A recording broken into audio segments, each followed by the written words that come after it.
welcome back to another vlog. We are still decorated from her party. It will probably all stay up until her actual birthday, which is not until Wednesday.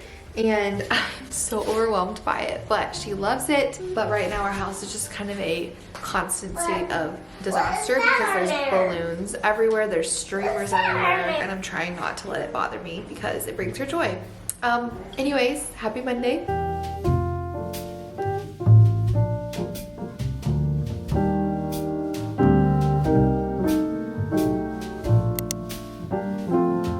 Let's chat Christmas gifts. Christmas is approaching very quickly, and gifts is not my love language. It is not something that I would say is a talent of mine. And if you are anything like me and you really struggle to find the perfect gift for somebody, or you just kind of run out of ideas, I have the perfect gift idea for you. And I wanted to say a big thank you to Dossier for sponsoring today's video. If you have not tried Dossier's perfumes or colognes, first of all, you need to buy some to gift to yourself. These are the perfect gift, and you're not going to break the bank, but it looks like you're giving them a really luxury, high-end gift, but you're paying a fraction of the price. Today I went with Fruity Almond. I love this one, and this is actually one of Dossier's impressions, which is something I really love about them. They do impressions of very high-end, very luxury, expensive perfumes. Fruity Almond is actually an impression of Carolina Herrera's Good Girl. I also wanted to share a men's cologne because clearly you can see Michael uses this every single day. This is Aromatic Bergamot. This is an impression of YSL's Myself. I will have these two linked down below, as well as just their whole website. They have so many great options. Like I said, they have so many impressions of more high-end perfumes, but they also have a ton of just original scents that are really, really good as well and super affordable. So go check them out. I will have them linked down below, and thank you so much to Dossier for sponsoring another video.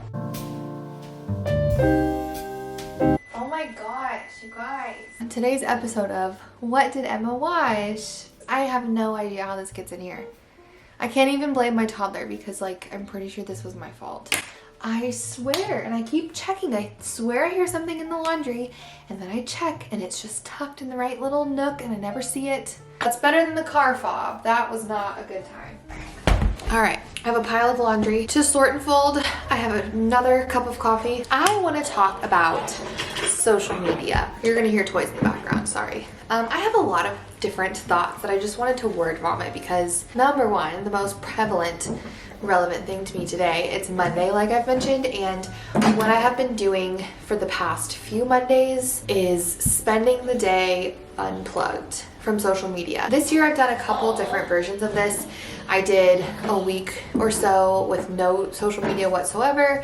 I did a while where every single Monday was like my break from social media and I would not get on. And all of this sounds really silly, like a day without it or a week without it is not a big deal. But one, the fact that I am a content creator, I feel like adds another layer of this and makes it a little bit trickier to pull away. But also I just think maybe you relate to this as well, that spending a full day off of social media takes a very conscious effort, which is sad. That's why I'm doing it. So anyways, long story short, I've kind of got back into the habit of every Monday being my break from social media. I don't let myself get on, I don't let myself post or scroll, and it's really helpful. And I notice myself on Mondays feeling a lot more calm, just feeling more content, more peaceful, more still and quiet, and I absolutely don't think that's a coincidence. I think that social media is a powerful, wonderful thing that we've been given. I also think it can be very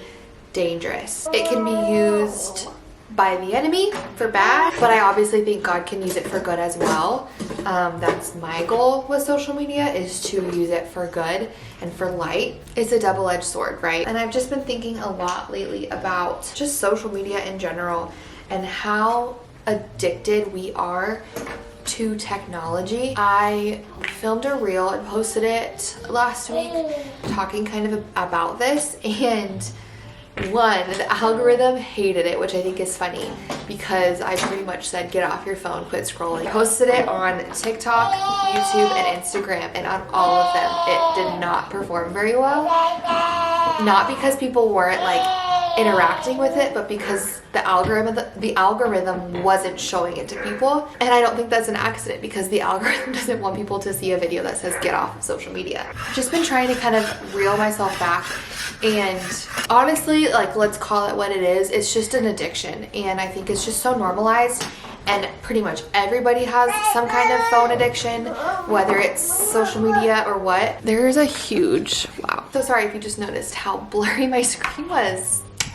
Somebody was messing with it. When I started viewing it from the lens of a literal addiction, I feel like it actually made me take it more seriously and made me step back and have a lot better boundaries with it. Maybe this is just me, but when I'm driving, if I get stopped at a red light, I have the inkling, like without even thinking about it, I second nature like go to reach for my phone, and I have to consciously tell myself like, hey, you can sit for a minute, like you're driving a car, you don't need to pick up your phone. And I don't, but the point is like, it's like an automatic reaction without even thinking about it. I have to think about not doing it. I have to tell myself not to. And it's just like, what? How did we get here? When I'm driving, everywhere I see is people driving and being on their phone. When I'm standing in line at the store, when I'm at the doctor's office, when I'm waiting in a waiting room, like anywhere I go, and I know you guys have probably noticed this too, it is just everyone walking around staring. Like no one can wait in a line, no one can wait in the waiting room, no one can do anything without having to immediately scroll. And it's crazy, it's crazy.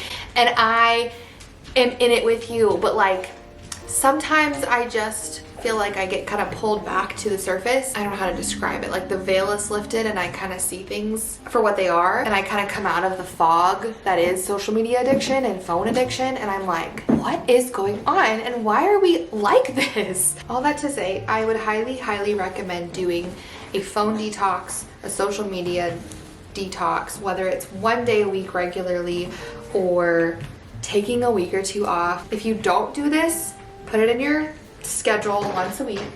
You would be surprised at one, how much you reach for your phone that you don't even realize, and two, what a difference I'm sure that you will also feel when you're not constantly seeking the dopamine and seeking entertainment and just like being present. I just think it makes a world of a difference in my day.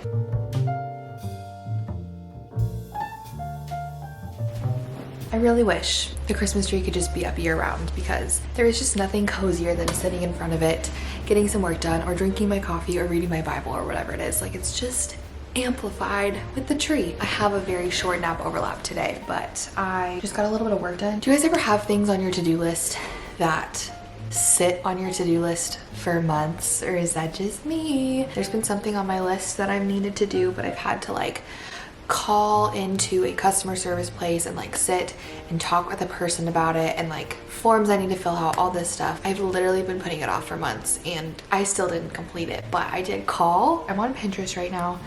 I need your guys' recommendations or recipes for your absolute favorite festive Christmas treats or snacks or appetizers, or just things you like to make around the holidays. Have just like a lot of little like friend group things or church things or family things, just multiple that I need to bring snacks to. I have no ideas, nothing. And I don't want it to be something that costs a lot of money, since I have so many little places to bring them to. If you have any that you are obsessed with, I would love to know.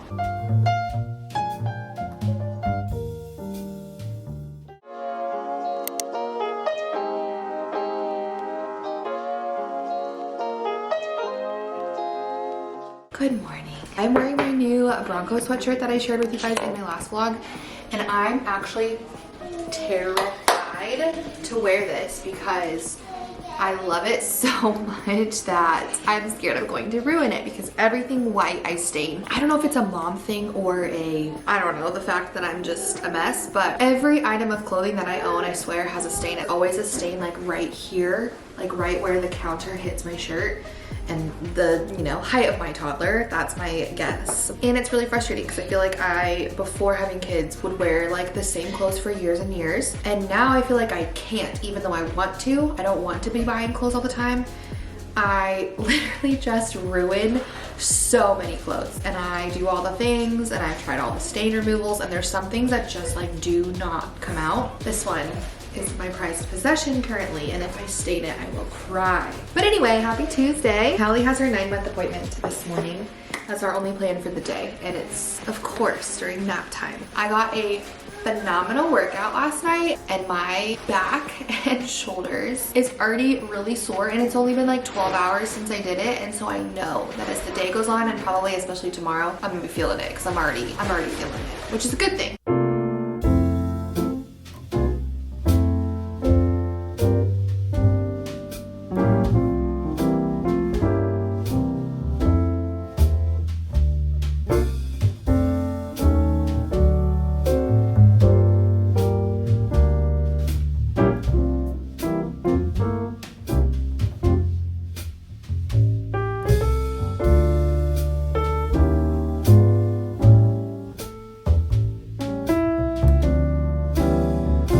Well, our appointment this morning was a dumpster fire and a train wreck in one, but it's all right. Hallie is getting 6 teeth at once. I knew she was getting 4 of them, but then when she pulled her mouth open to just look at everything, I definitely saw 2 more, and she was like, oh, for sure. There's 6 total. 6 coming in. It's fine. Everything's fine. It's almost my birthday. It is. How many is that? 3. 3. You're so sweet. Jordan got this camera for her birthday. It's super cute, and you can print pictures from it. I mean, it's like Chuck E. Cheese quality printed pictures. It's on like receipt paper, but it's adorable, and she is obsessed with it, and it's pretty simple to work, and it has a double-sided camera, so you can flip the camera to be like a selfie camera. It's so cute. So I'll link this down below if I can find it. My sister-in-law got it for her, but this would be a really great gift idea, especially if your kid loves taking pictures on phones or cameras or anything like that.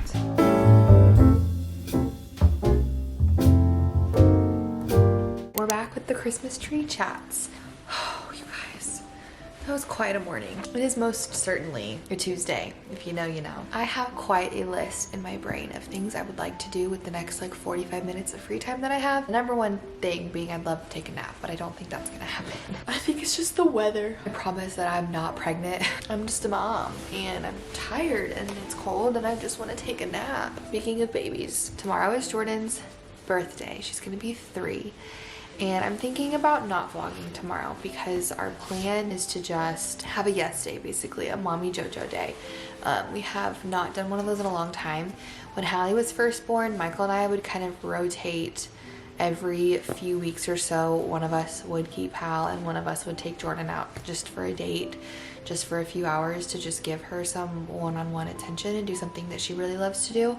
And we definitely still do that sometimes, but I feel like it's more rare now. Okay, this is bothering me. Hold on. I really like this vest, by the way. I got it from Amazon. It's just overstimulating me a little bit right now. She has a pediatrician appointment in the morning. I should have just combined the two, but I'm gonna have my mom take Hallie, and I'll just take Jordan, and then we're just gonna do some of her favorite things. I'm gonna probably just give her some choices of places we can go. We'll have a little date and go play somewhere, and just, I don't know. I don't have the whole day planned by any means, but I just want it to be a very Jordan focused day, and I would love to just not be on my phone, be filming, and just kind of spend that time with her. And then Michael's gonna grab a Chipotle for dinner tomorrow night because that's one of her favorite places to eat. So that's our plan for her 3rd birthday, but I can't believe that she is going to be 3. If you guys have been here since she was born or since I was pregnant with her, please let me know, because I feel like there are a lot of you that have just been in it with me for a long time, which is really crazy. I think back to when I found out I was pregnant with her and I was teaching, and just kind of like navigating all of that just feels like a different life ago, and it feels like a different version of me, because it is. And so the fact that there are some of you, probably quite a bit of you, I feel like, that have been here since then and like watched me walk through pregnancy and my traumatic birth with her and my first baby, and navigating like working as a mom and then deciding to be a stay-at-home mom, adding another one. Like, I feel like a lot has happened in the last 3 years, and I've been vlogging all of it, and it's just wild to think it's out there on the internet, but also that there are those of you who like genuinely care and have been here for the whole journey. Also, let me know if you're a mom. Do birthdays ever get less sad? Or when Jordan's turning 18, am I still going to be so sad that she's growing a year older. Like, is this just like a perpetual thing of motherhood that even when my kid is 30, I will be sad about them being 30? I am less sad, I think, than the first and second birthday because one, we have Hallie, so we have the baby to kind of like give us our baby fix when we're missing baby Jordan. But two, I just really like the stage that she's in, even though it's hard sometimes. She's just such her own little person. She has such a personality. She's literally just like another person that's here with me all day, fully consciously aware of what's going on, chatting with me, having adult conversations. I swear, like, she is a mini adult. And 2 was so fun. I feel like the terrible 2s, I would never use the word terrible to describe the last year. I loved 2. Again, there were challenging moments, but there were so many joyful moments. So don't be scared of 2 because 2 was a blast. 3 might give me a run for my money, but it's all a blessing. Like, it's all a part of the journey. I'm grateful for all of it. This may be a really bad idea. It probably is. But we're gonna try to make salt dough ornaments. Oh yeah, this might be a terrible idea. We're gonna try it, okay? I think we're gonna just half the recipe though. Perfect.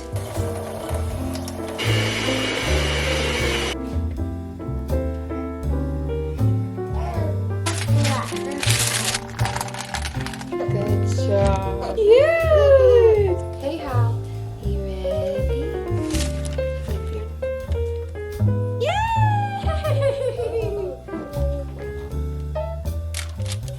Perfect. We will see. I don't have high hopes at all. That probably wasn't a great idea, especially like right now. But I got a handprint from each girl and a tree and a gingerbread man. I don't even have paint to paint them. I have to get some at our next grocery pickup, but we did it. Those are not going to be Instagram worthy, I'll tell you that, but I tried.